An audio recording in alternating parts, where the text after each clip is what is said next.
বাংলাদেশের ইতিহাসে ধানমন্ডি ৩২ নম্বর ভবনের ইতিহাস অত্যন্ত গুরুত্বপূর্ণ এবং তাৎপর্যপূর্ণ।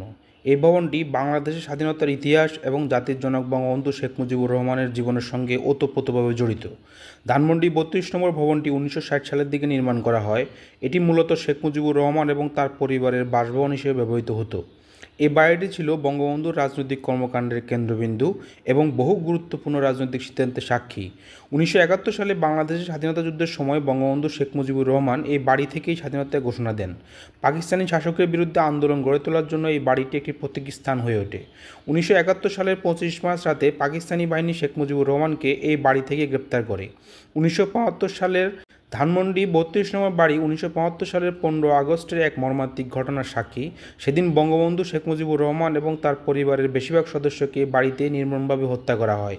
এই ঘটনাটি জাতির ইতিহাসে এক শোকাবহ অধ্যায় হয়ে আছে। বর্তমানে ধানমন্ডি ৩২ নম্বর ভবনটি বঙ্গবন্ধু স্মৃতি জাদুঘর হিসেবে পরিচিত।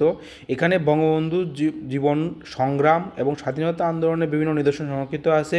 ভবনটি বাংলাদেশের জনগণের জন্য একটি তীর্থস্থান এবং বঙ্গবন্ধুর আদর্শকে ধারণ করার প্রতীক। এই বাড়িটি শুধু একটি ভবন নয়, এটি বাংলাদেশের স্বাধীনতা সংগ্রামের একটি জীবন্ত ইতিহাস। আপনারা দেখেছেন যে বিল্ডিংটা ভেঙে ফেলা হয়েছে, তো যারা এই বিল্ডিংটা ভেঙে ফেলছে তাদেরকে ধিক্কার জানাই।